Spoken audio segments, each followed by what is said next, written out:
Cameroonians are still mourning 34 compatriots who perished in a shipwreck in the high sea in Ndih. The minister delegate in charge of defense Friday paid homage to 11 out of the 34 corpses retrieved from the waters so far. They declared for national mourning by the head of state, Paul Biya.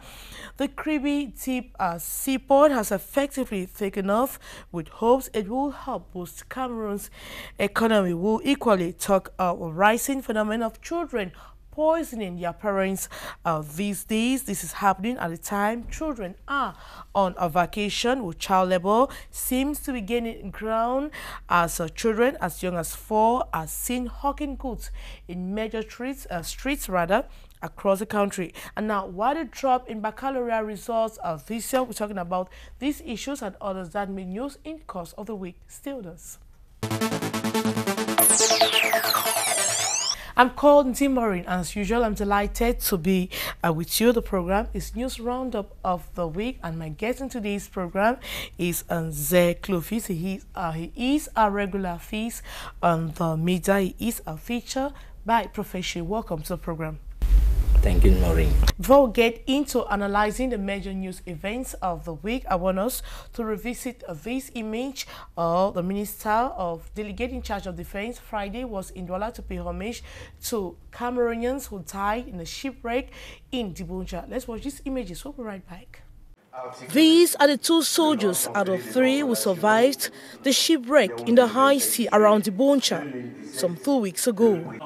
They are being decorated with a Medal of Valor by the Minister Delegate in charge of Defense. The third survivor did not show up with no reasons advanced. Au nom du Président de la République et en vertu des pouvoirs qui nous sont conférés, vous décernez la croix de la valeur militaire à l'ordre du président. It is a Black Friday. Family members are still in shock.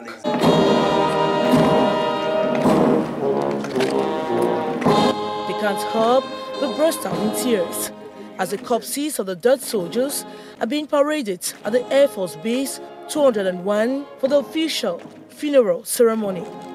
11 corpses are being laid. They include 9 military personnel, 1 police officer and 1 civilian. The 9 soldiers are being posthumously decorated with Medal of Valor, while the police officer and the civilian are receiving medals of merit. It is a solemn ceremony as the Minister Delegate in charge of Defense pays them their last respect. Au nom du Président de la République et en vertu des pouvoirs qui nous sont conférés, nous vous décernons la croix de la valeur militaire à l'ordre de l'armée du Cameroun à titre posthume. Selon les 3 rescapés de ce naufrage, qui étaient en réalité des sentinelles de faction. The commander of the B Code Force, Colonel Belinga, salutes the bravery of the soldiers who died defending the colors of the nation. He describes them as patriotic Cameroonians who were victims of a catastrophe as a military boat was hit by high tides. He disclosed that the search of other corpses continue as instructed by the head of state.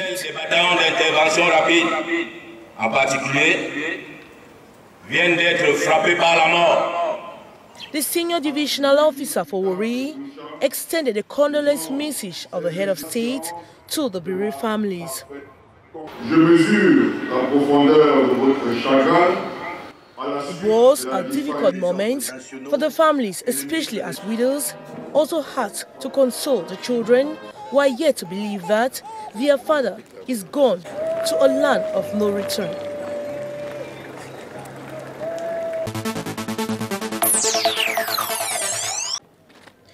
July 16, 2017 has been written in the history of Cameroon as a day 34 soldiers died in the high sea after a military vessel capsized.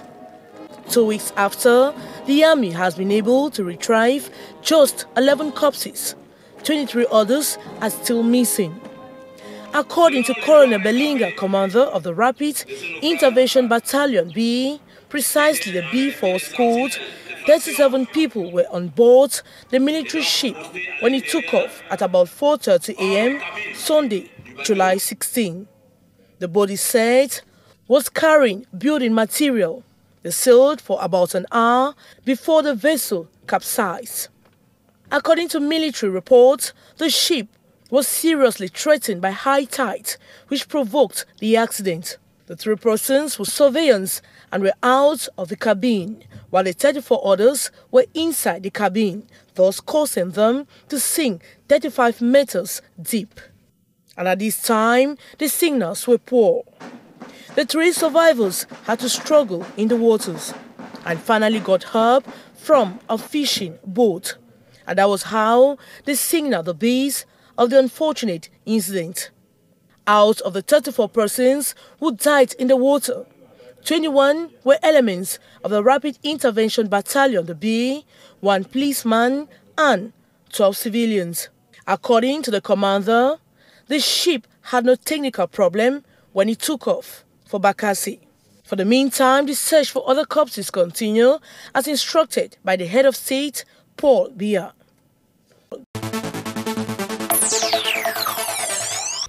If you are just joining me, the program is News Roundup of the Week, and my guest in today's program is Elie Clovis. He is a teacher by profession.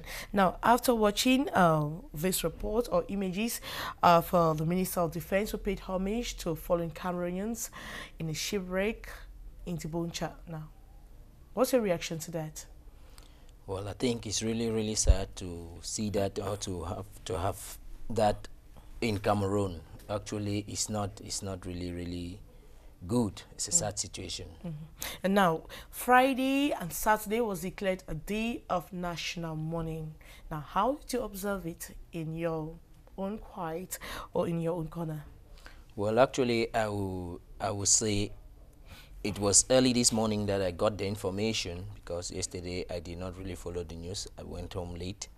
But this morning I got the information. I think it was really a sad situation, and almost everybody around the area where I am is really, really in sorrow, and you can hear people discussing or trying to chat issues concerning the death of the military people. Some are asking questions, others are really, really, it's a sad situation.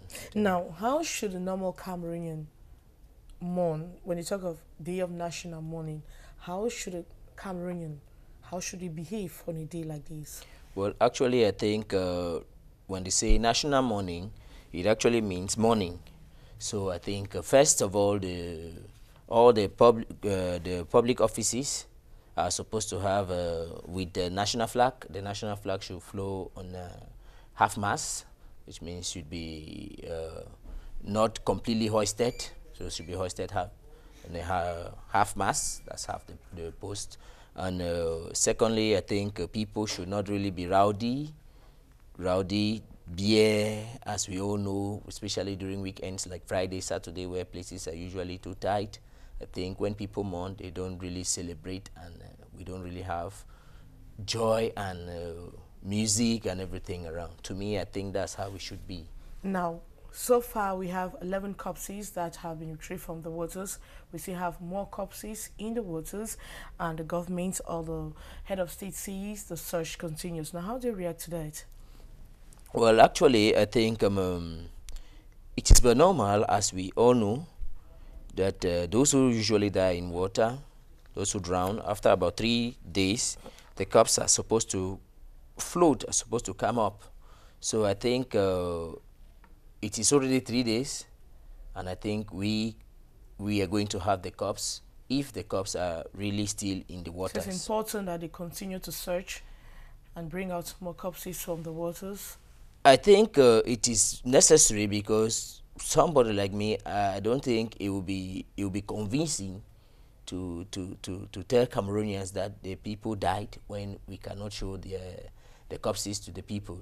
Actually, we know the situation of the boat may be too difficult to get the corpses, but I think it will be convincing to the families to present the corpses to them. So if you lost a brother in such an incident, you want to see the corpse? Of course. I would like to see. But if it is impossible to see, you cannot make the impossible possible.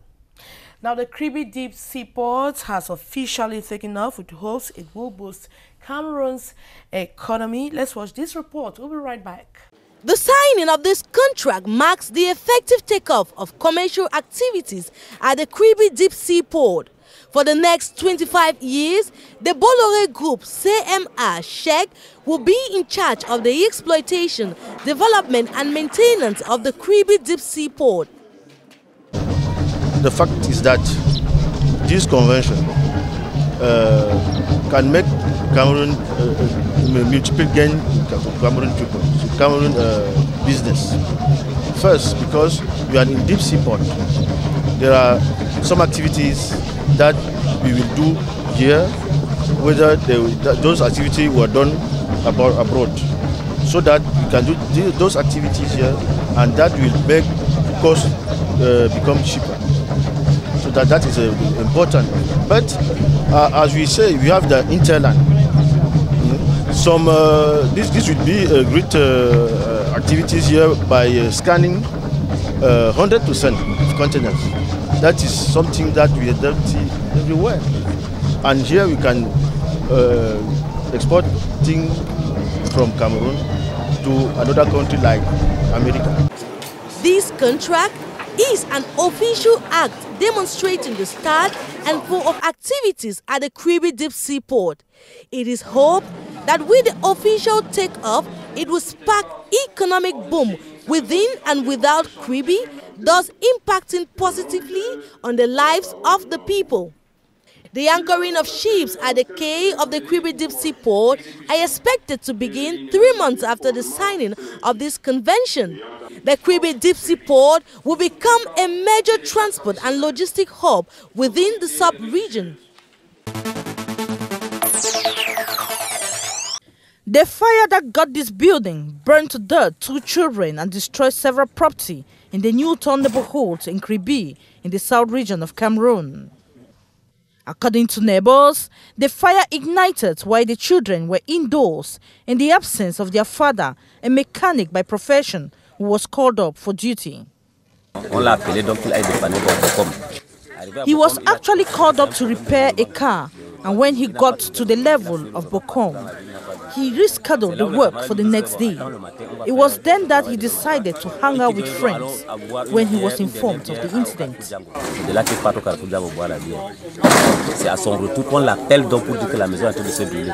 The incident occurred on the same day the children arrived to spend the holidays with their father. The origin of the fire remains unknown. The mother to the children and inhabitants are still to come to terms with the bad news. When he arrived here, we asked him if the children were inside, and he rudely responded saying he knows nothing because he is just home enjoying himself. When the rubbles were being gathered, the remains of the children were then found. By then, the police that was on the scene had transported him to the police station for questioning. Meantime, the population of Kribi is demanding for a firefighting unit to limit the number of such incidents.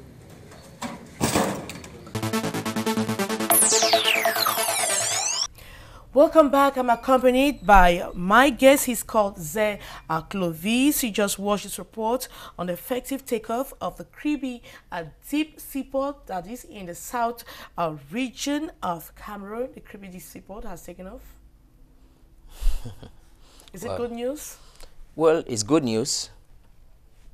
Good news, but I think to me it's not really a very important news, because I think the Kribi Deep Seaport is coming to add to the Douala Seaport that is already in existence for quite some time now. But I think the problem with the seaport is not the number of seaports, is the management of the seaport. I think we already have enormous problems with the Douala Seaport, and the Kribi Deep Seaport coming to add other problems to the Douala Seaport. I think, to me, it was better we resolve the major problems. And what are the problems? Well, I think, to me, when I discuss with average Cameroonians who usually are involved in export-import of goods, you realize that the custom duties are really high, and two, I think the management of the port has a serious problem because some goods really take long. The procedures usually take long for the goods to be discharged or to be cleared from the ports, because the port authorities actually have certain constraints which are not really good for an average or a low-class Cameroonian. But the Douala seaport has a problem of decongestion. They True. have to decongest the airport because... Of course, the congestion is as a result of very high custom duties, and most people don't find it easy, and they don't even have the finances to clear their goods. So automatically the ports should be congested. Now, how do you want the ports to be managed? Well, I think with the advent of modern computerized system that they have, I think they would have made it possible for an average Cameroonian, so reports should have been given almost on regular or daily basis on how the port is really functioning, so we can know. You know, for example, the statistics of the port, I think I have never had one. How much? Did you try to look for the statistics, or you want that the statistics be presented to you? I think the statistics would have been posted on the national newspaper, Cameroon Tribune, as a normal company should do. But I think the major companies in Cameroon don't do that regularly. Now, I want to find out from you, how can seaports be managed in Cameroon in order to boost Cameroon's economy?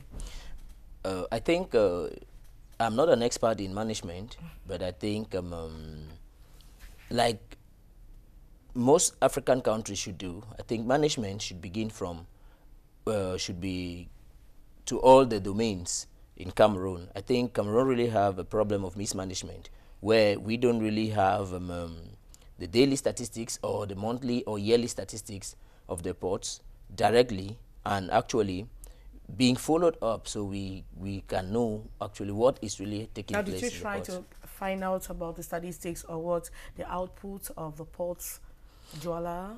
I think it should every day, it or is monthly or yearly. It should. It is the duty of the state to make sure that it is posted on the daily the Cameroon Tribune, which is the national newspaper. Now, when we want to talk about the benefits here, now how do you see the benefits? We're talking of Cameroon's economy, since we're having a new port adding to the old one. I think the ports being added, an additional port is quite close to Equatorial Guinea, where some of the goods that usually come take longer to get to land, maybe through the Douala ports, will now take shorter time to get to the Kribi ports from maybe South Africa, Equatorial Guinea, and the other countries which are south of Cameroon. I think they will take shorter time now to get to land on Cameroon soil, so we can consume them as fast as possible. And the population in Kribi? The population in Kribi too may now have a boost in economy, because you realize that it will now be like a touristic site. It will now be the economy there is going to increase, because the more you have ships landing, you have more visitors, you have other indigenes or the people of the region trying to establish some businesses, and I think the economy there and the standard of living there will also increase. Now, the population of Mutengene in the southwest region of Cameroon are still in shock following the death of Topa rains are poisoned to death by their own children. Let's watch this report. We'll be right back. Here lies a man and his wife, Martin Afenze and Fobezo Vivian Geni, poisoned to death through a conspiracy of their two daughters, Elizabeth Afenze, 16, and Franca Afenze, 21, in Mutengene. My house to complain that the husband was down and could not even talk. So my wife came here and saw that the situation was worse and decided to hire a taxi. And they took them straight to Limbe Hospital. At my phone, at Moliwe, sorry, the wife started feeling weak. And my wife said, Vivian, what is happening? Vivian was going. The drama unfolded in quarter 11 Mutengene on July 13, 2017. This late worker of the banana plantation, also known as De Monte, returned home and was given a bowl of rice prepared by his daughters. The food, as we learned, had been poisoned with a dangerous insecticide commonly called mocap by the elder daughter Franca with the help of the younger sister Elizabeth. Had initially warned the daughters not to touch the insecticide, knowing how dangerous it was.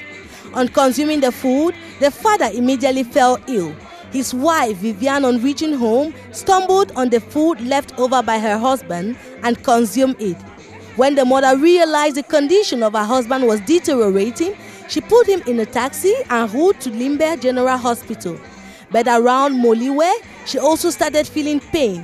By the time they got to the hospital, they all were dead. Their last child, devastated, tells us his parents were his all. Which was very abnormal to me, because I knew him to be a hard-working somebody in the farm, in the Monte, where he worked as a company worker. So he started complaining, I was doubting. The last one was when when he told me that he was going to the hospital and that he has called our sister in USA and our sister directed him to a doctor in the CDC so that he could not spend money. So he went and saw that doctor. The doctor consulted him and said he was having some bit of typhoid. But we later on knew that, heard that that is a constant illness was due to repeated poison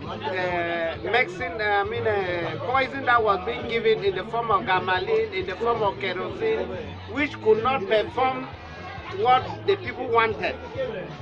And finally, they now gave the one that could take him easily. The girls are currently awaiting trial in the prisons of Boya, and Mutengene is still in total consternation and shock.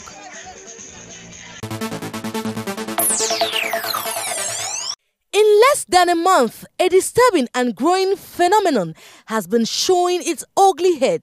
Children taking the lives of their parents through poisoning or otherwise. Cameroonians were yet to recover from an incident in Bonepupa village in Yabasi when an adolescent killed his father and in-law before they woke up to another news in Mutengene where two girls poisoned their parents with a dangerous insecticide called mocap. In trying to find answers what could possibly push young people to do this, we met the psychologists. It's difficult to assume that a child can kill his parents. If that happens, then we should ask ourselves some questions like, those parents, were they really parents to them? Because parents are people who actually fix the norms. So children learn from their parents. The norms are fixed by the parent. The way they actually educate their children, they know what is supposed to be done and what is not supposed to be done. Or if some parents are no longer responsible, they are no longer doing their job as parents, children can consider them like people who don't have any meaning to them. This psychologist says such high level of juvenile delinquency in recent times could be attributed to many factors. Since the society now is very permissive, you know, the way we were treating our children in old times by some sanctions. I don't mean only corporate sanctions, but there were some measures to actually bring our children back to the right track. Those measures are not very common today, so that can be one of the explanations. And we also have the TV programs, movies, for example, some music videos, where violence is promoted. He says parents must be on the alert to detect when their children change. When they notice a change at the level of their behavior, maybe the child usually go to bed at 9:30 or 10 o'clock, but since 2 weeks he's been going to bed at 5 p.m. and he remains in his room till the next day, or he's no longer eating, he's not taking care of himself, of his clothes, of his belongings, he is not interacting with people. Parents should actually take that seriously and look for a consultation to a clinician or a psychiatrist to know what is wrong with the child and handle the situation before it gets worse. And we can also, if the child is really moving with people we don't know, he started moving with people we don't know, and he's been taking some substances, and we don't master the child very well, and the child is becoming angry and aggressive, we should be careful. We should do everything to also look for a clinician, a psychologist, or a psychiatrist to handle the case so that it should not get to another level. Come what may, taking the life of another is unacceptable and unlawful. Talk less of one's parents who gave you life. Welcome back. I'm still accompanied by Ndih Clovis. He is my guest in today's edition of Roundup. 2 parents killed by their own daughters, 21-year-old and 16. Too bad. Too bad. I don't think it is the duty of, or the right, or even, there is no reason why a child should kill a father or a mother or a parent. I don't see any reason. Because the child has duties, the parents to have responsibilities, but to a certain extent, you realize that the future of anybody, of each and every child, is not determined by the parents. Now, if you try to ask yourself a question, why would a child poison or kill the parents? I think there are enormous reasons why children may think too, but to me, I don't think... What are the reasons? What would push a child to kill the parents? Well, you know, with the recent times, you have a competition amongst children. As a teacher, I think that is a fact. Students in school usually compete for maybe clothing, shoes, things like that. Mobile phones now. They want to have freedom. They want to have freedom. They want to do this or that. And you realize that most often, the young children of today, they cannot really understand the hardship that parents go through to send them to school. They want or request more than maybe what the parents can afford.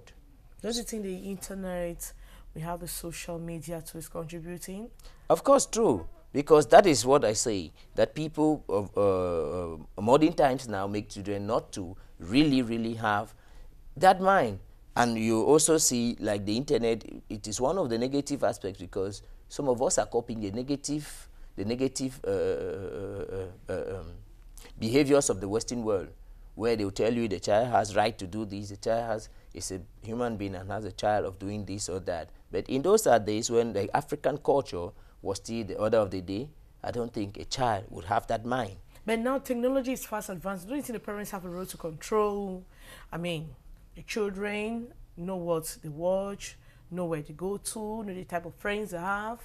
True, the parents are supposed to, but it's quite unfortunate that majority of the parents, the Cameroon parents, don't even have access to the internet or even know how to use the internet themselves. So it becomes a very difficult problem for the parents to control what the children do. Most often the children are the ones teaching their parents at home. Now, don't you think the parents don't have control over their children anymore? Well, I would say yes to an extent. Don't have control over children anymore? I would say yes to an extent. Why?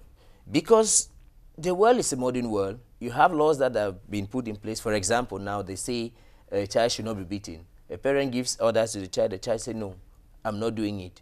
They will tell you that it's the right of a child. they say human right says that each and every person has the right to do one or two things based on what he thinks. So then, it instills now what? Disorder. Because the children now, with their low mentality, and maybe they have not acquired a certain degree of understanding of nature, what happens then? Now, let's take the case of the children in Mutengene who actually poisoned their children, their parents rather. It's a rising phenomenon today because I have another case in Yabasi, the same age group of children who killed their parents and also poisoned. It's a similar situation. Now, I want to find out because these children claim that their parents or their father is not giving them the freedom to do what they want to do. Don't you think parents, they go to work these days or they don't control their parents, or don't you think that parents have failed in their responsibilities? No, I think it is not only the parents that are failed in their responsibility. I think, to me, the world actually is failing. Because if you look normally to what is happening like in the Western world today, we like a country like the US of A, America, where it is like the dreamland of almost everybody. You realize that the Obama bill, homosexuality, other things are really questionable. And I think it is not only the parents in Cameroon who are failing or our parents. I think the world itself is really failing. Now let's take the case of Mutengene. Whose fault is it? I think it's the children. It's How? the children.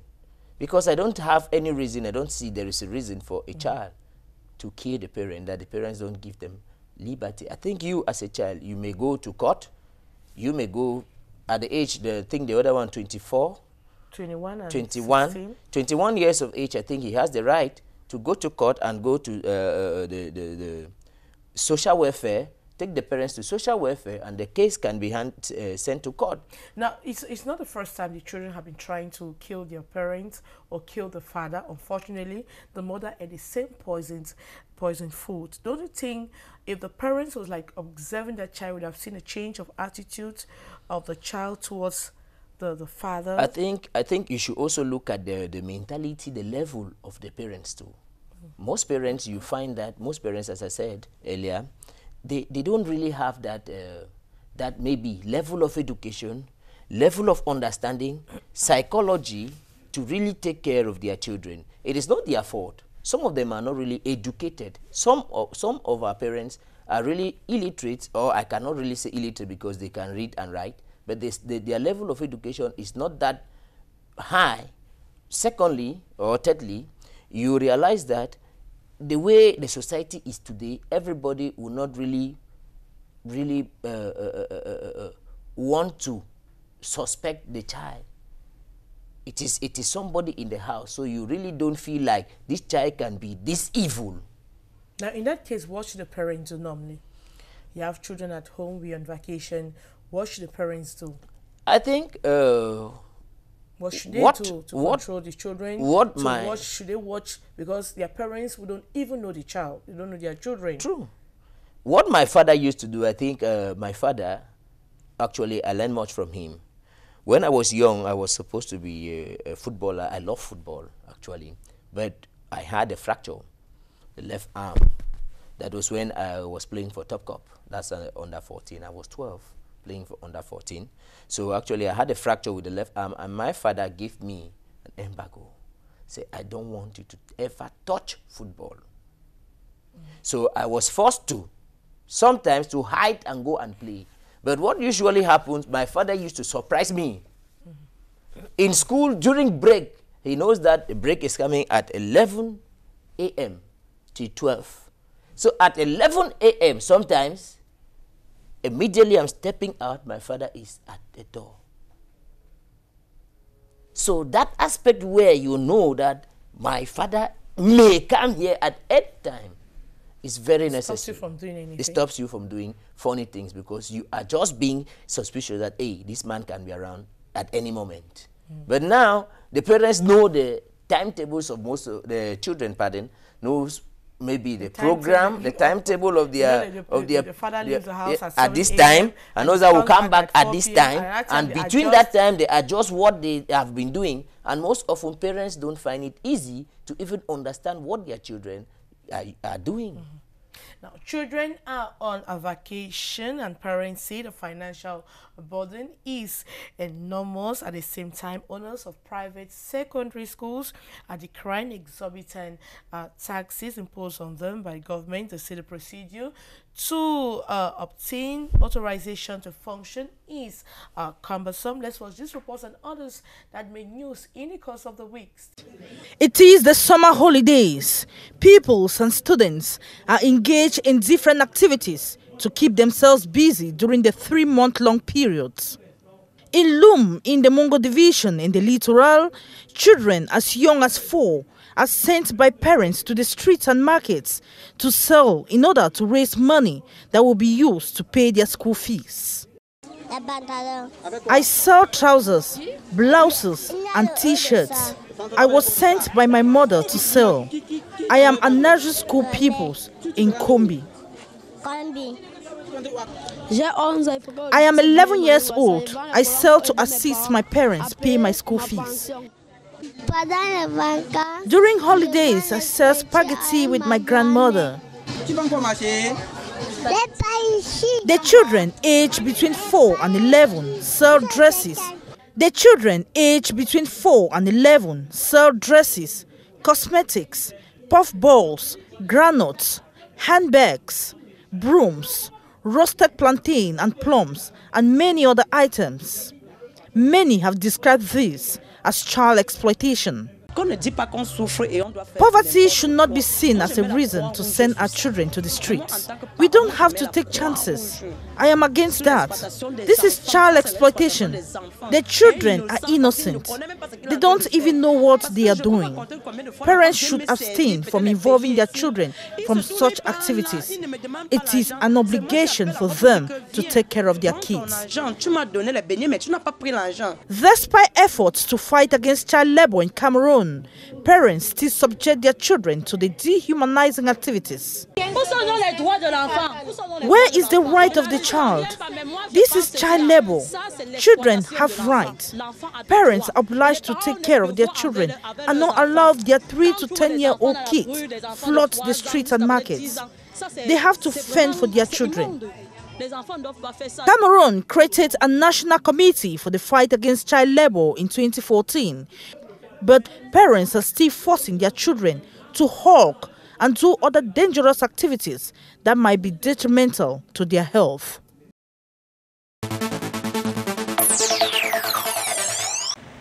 It is holidays. As a culture in Cameroon, young people often leave their parents to spend time with other family members.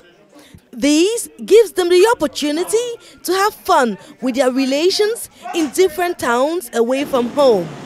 While some move from cities to the countryside, others move to the big cities for discoveries. I come from Yaoundé. I like to come here in Douala because I like my family, I like my uncle, I like my auntie. So sometimes we go out, we distract ourselves, we do whatever we want. So I came here because of my cousin, because she had a child. She put a child in bed. So that's why I like to come here this time myself with my brothers and sisters and my auntie, because that's so cool. However, having children at home during holidays is another financial burden. Parents have to budget for holidays and most have noticed an increase in spending. My spending has increased. You realize that children eat all the time during holidays. Contrary to school period, when the children go to school, you don't have to bother about what they eat. It is worse now given it's the raining season. As part of holidays, especially for those in big cities, this period also entails fun activities such as taking children to parks for amusement. This has also caused a sharp increase in the budget of parents. This parent explains how her budget has increased. My spending has increased. With young holiday makers, breakfast is very essential, and breakfast alone takes not less than 2,000 francs.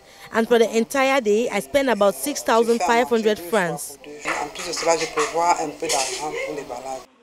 Despite the increase in expenditure, parents say having time with their kids is rewarding.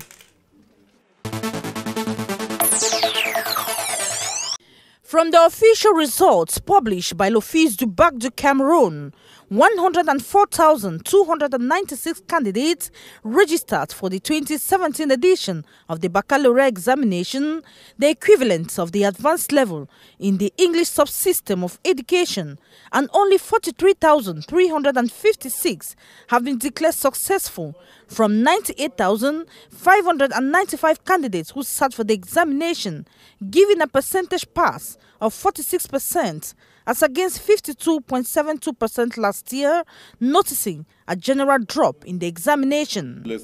4 regions distinguish themselves. They include the Center region at the first position with 48.99%.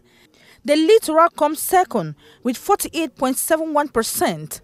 The Adamawa registers the third position with 48.29%, and the West region stands at the fourth position with 48.11%. The Northwest and Southwest regions of Cameroon that have been observing a strike action that led to the interruption of classes since November 2016 occupied the 6th and 7th position with 44.14% and 41.6% respectively, ahead of the East region that occupies the 8th position, and the North at the 9th position with 39.33%. The Far North region is maintaining the last position for the 10th consecutive time. Out of 9,570 candidates who sat for the examination in the region, only 2,988 of them have been declared successful, giving a percentage pass of 31.22%, as against 35.42% in 2016. Lack of teachers have been advanced as possible reason for the continuous poor results in that region, as well as the ongoing attacks by the terrorist group Boko Haram. The South region has maintained a net progression and has moved from the 8th position in 2016 to the 5th position this year. The general performance, as published by l'Office du Bac du Cameroun, is poor and stands below 50%. This is a Congo market in Douala, Cameroon, 5 years after hundreds of shops were consumed by mysterious fire. To enable traders bounce back in activity, the Douala City Council had installed the traders in makeshift structures, but telling them it was on temporary basis. 5 years on, traders are still on the spot. They have expressed disappointment. Les autorités nous ont fait comprendre que non, ça là c'est juste temporaire. When we were installed in makeshift structures 5 years ago, the city council told us we will be here just for some months. And this was to pave way for the construction of a new modern market. But it's not the case. We're still on the spot in makeshift things. No one is telling us what is happening. We are just frustrated.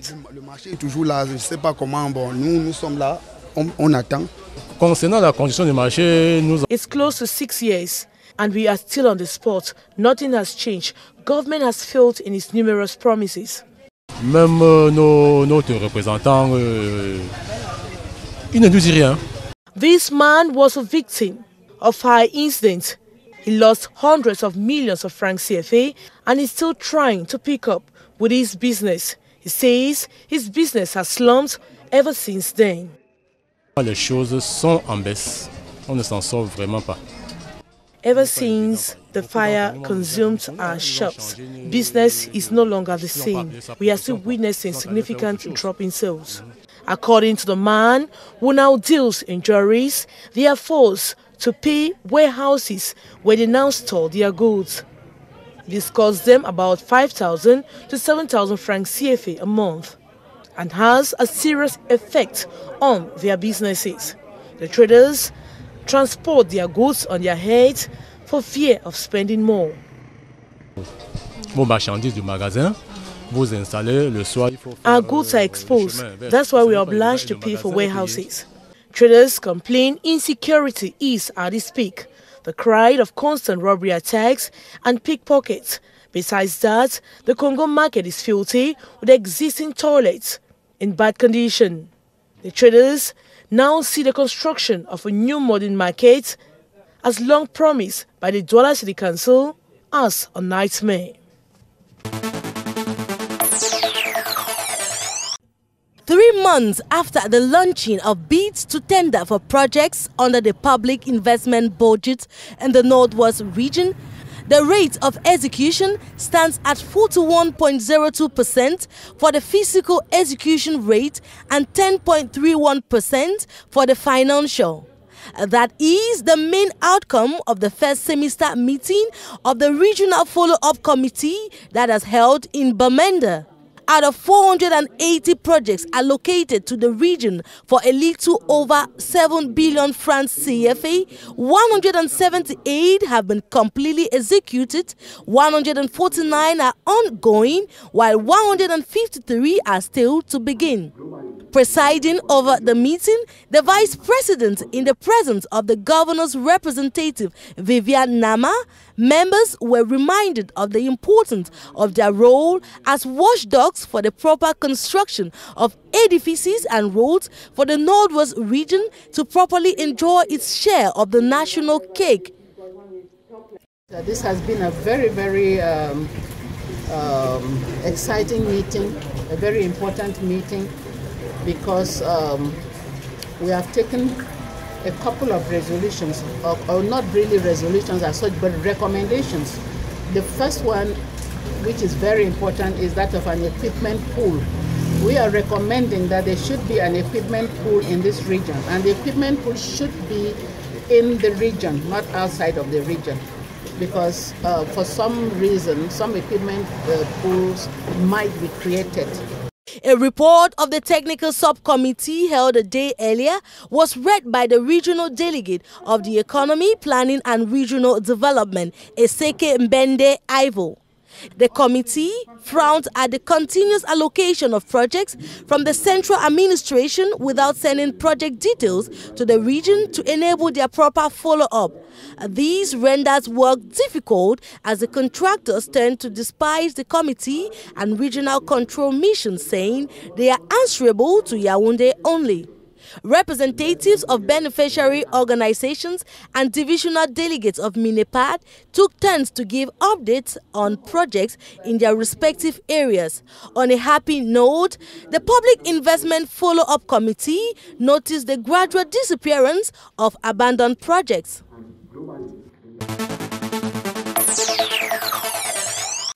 This is a new site for the dumping and recycling of waste in the city of Douala, situated in Gombe, Douala 5 Council area. The new garbage dumping ground would also serve as cemetery. The creation of the new site by the Douala City Council is as a result of saturation of the former site. While visiting the vast area, the government delegate to the Douala City Council, Dr. Frix Tonentone, explains to Grand Councillors the choice of Gombe. We had to visit the 71 hectares of land at Gombe, which will serve as dumping ground, since that of Peka 10 is already saturated, and out of the 71 hectares, we reserve a portion as cemetery.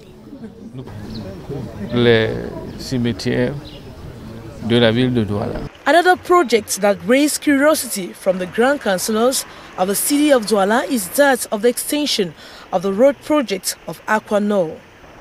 The road construction is still being delayed, with the deadline long expired.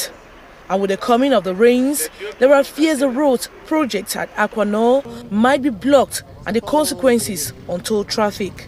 We are required to use the tar roads, the tar site, in order for them to go easier to the job site every day.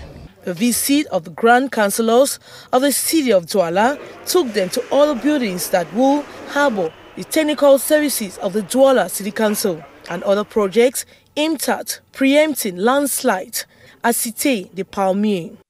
The visit of the Grand Councillors come on the eve of the City Council budgetary session.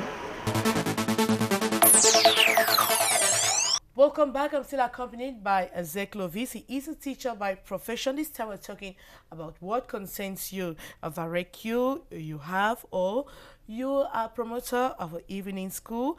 And I want to ask about a private education sector. Now, what are the problems that owners of such schools are facing? I think the first problem we are facing as teachers of the private sector, I will start with the question you asked. The owners or proprietors or promoters of private education. One, the conditions which are put down most often sometimes are not respected by the government itself, because you find people having authorizations of which maybe their level of education does not permit them to have. I think that used to be in the past, and that policy, I think, has been corrected of recent.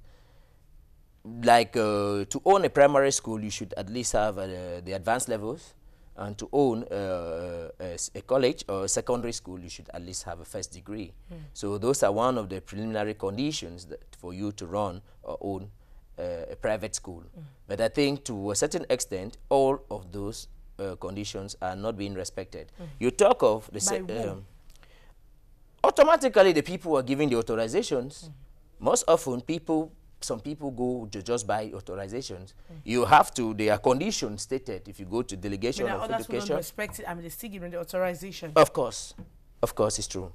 Some people go through and they are almost having all the necessary requirements. For example, they talk of land that is supposed to be dry land, but we still have schools, new schools being opened on marshy areas.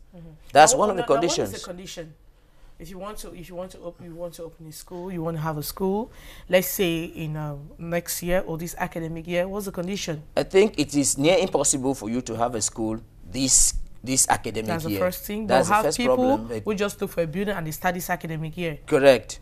You see some people, they just have, and you see authorizations which are being signed in September, and the school is functioning in September. It's not correct. It's not correct, because when the authorization is signed, you need some time to prepare for the start of the academic year. Now, what is the criteria? I think the first condition are the certificates first that you should have as a proprietor. The second, you must possess land with a specific dimensions. I think it's 3,000 or 5,000 meters, like that, meters square of land, and the land should be dry land. And more to that, you should have accommodation. You may have a temporary site, which is not the permanent site, but I think the temporary site too should be visited or be visited by experts from the ministry or the delegation of education to confirm that actually what they have as document is true. Now, is a document validated or upon visit by the inspectors who come to the area? If you are declaring your intentions to open a school? If you have intentions to open a school, you go to the delegation, they give you the list of documents that you're supposed to have. And now when you provide a list of the documents, you've provided everything. What happens next? Do they come before they forward it to the ministry? Actually, you can take it to Yaoundé, or you put it in, you deposit it at the delegation. And when you go to Yaoundé and Yaoundé approves, you start It is not correct.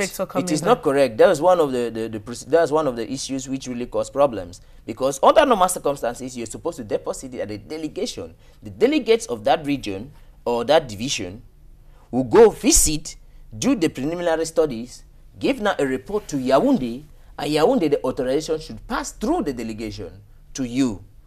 But that is not the case in Cameroon today. Now, some people go straight to Yaoundé, just get the authorization, and they are the ones informing the delegation of education maybe in Douala, where we are, that this is their authorization. Sometimes some delegates even come to the field to come and discover schools with authorizations that they don't know. Now, do we consider such schools as clandestine schools? Well, to me, I cannot say they are clandestine schools because they have their documents. They have the documents, but they don't have the right structure that could accommodate children. True. It is not for parents to choose where to send their children. Now, when we talk of clandestine schools, now, what type of schools are those? Well, clandestine schools, to me, is a school that does not have all the necessary requirements to run. To me. But I think that is not the case. What is your own definition of a clandestine school? A clandestine school is, to me, is a school that is not having all the requirements to run as a school. What are the requirements? We're not talking just of documents here. Not of documents. Because for example, according to government, the documents. If you don't have the documents, means you're clandestine. Yes. Are we right? That is what the government says. No. According to your own definition, what is the criteria? To me, a criteria, a school should not be buildings. A school should not be who has money. A school should be the infrastructures and the mentality and the education we are impacting on the children. To me, I don't see any reason to give an illiterate all the required documents and call that school not a clandestine school. Now, when we talk of an illiterate, what do you mean here? Somebody who does not have the required qualifications to run a school. To me, is not, that school should not even exist.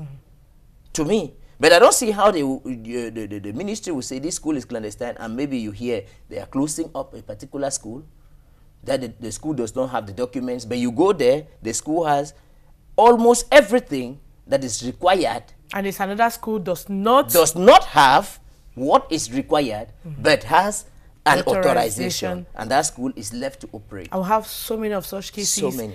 Now, how can government, because government is bent on eradicating such schools in the littoral region, it's the same thing they're seeing every year, and they're still talking about this clandestine school. Don't you see there's mouths and this sort of game they're playing here? That is the system of Cameroon. That is the system of Cameroon. To me, I don't see any reason why they should go around putting names of schools up that this school has been banned, and tomorrow you still see the school with students, teachers, and it is still functioning. It is the same situation everywhere in Cameroon. That is, there is no follow-up. There is no follow-up. You have a school on the list, they say they have banned these schools, this, and you go the same schools, maybe they change the location and they are still operating with the same names. Or sometimes they change the name of the school at the same location. Does it mean they are bribing the way? Well, I don't know. Are they giving brown envelopes to have their schools exist? I cannot say because I am not involved or I have not been a victim. So. Now, what can government do to eradicate these clandestine schools? I think the solution to me is left for us to. It's supposed to be given to the delegates to do their job. The delegate and teachers, they can make even an open. You have some schools, their teachers don't even attend seminars. So during seminar, we can know which school is qualified. The teachers can expose certain things concerning certain schools, certain conditions of certain schools. So the authorization can be withdrawn. And maybe authorizations given to some of the schools which we think, or we are saying that we are closing, that they don't have documents. But if you go detailedly, you see that they are having almost everything. Now, how do you explain the drop in baccalaureate results this year? Well, I think we are only seeing a drop in baccalaureate result, but I see more than a drop in general results of Cameroon. Because to me, result is not the certificates we give or the evaluations we give to students. To me, certificate or the certificate exams are supposed even to go with the mentality. Today, if you look at people who go in for exams, for examinations like the baccalaureate, the probatoire, and the rest, even the GCE, you see that the standards are really falling. The standards are really falling. Because some students feel that maybe on va délibérer à 8. That's what they usually say. That's what I hear around town. On va délibérer à 8. So you find the student not really pushing, making the effort to have 10 or 11 or even 12. They make an effort to have maybe 8. So they automatically... And who is responsible for that? I think the person, those responsible for education in our country are automatically responsible for that. And what should be done? What can be done to raise the standards? I think to raise the standards of education is to bring back our system where they will tell you that, we went to class 7 system. The class 7 system where we used to have class 7 teacher. Mental arithmetic. Very early at 6:30, you're in school. 30 sums, 30 strokes. In those days, you hardly hear of people not knowing times table from 2 to 12. My teacher forced me. I was good at mathematics because my teacher made me to be good. But today, teachers don't have right over their students because of human right, in quotes. And now you're currently organizing holiday classes in your own school? Of course, catch-up classes, because we cannot call it's just that it's during the vacation, so we call it holiday classes, but it's really catch-up classes. It's not for everybody. It's for some students maybe in the course of the year. Of recent, it is as if people are not supposed to repeat a class. So you cannot just ask somebody maybe with 6 average to go to the next class, of which you as a teacher, you know that that student cannot cope in that class. So what do? It's catch up. You can try by all possible means to give a level to that child to permit the child succeed or even get something in the next class. Take for example, a Form 1 student having 8 average being promoted, or 8.59 average being promoted. That student is mediocre. Going to Form 2, that child, between you and I, we know that child cannot succeed in Form 2. Because we did not study what actually made the child to repeat, to know that it is because the child did not assimilate the materials of Form 1. So you're telling parents to send their children for holiday classes? To me, it's very normal for a child who did not make it to go for catch-up classes. Even as young as 4? No, 4 years to me is very young. To me, it's very young. I think those early ages, the parents can do the jobs at home. They can do the jobs at home. It's just that, of recent, most parents shy away from their responsibilities as parents to maybe educate their children. So most often, you cannot blame them too, because maybe in Douala, the conditions too are really, really tight. Rents, bills, and things like that, if the parents don't go out. Some of them send their children for holiday classes or catch-up classes because they don't want them to stay at home. There's nobody in the house. Children cannot sit in their house all alone. They send them now as if the teachers have become daycare. I don't understand. Now, I want to thank you for honoring our invitation.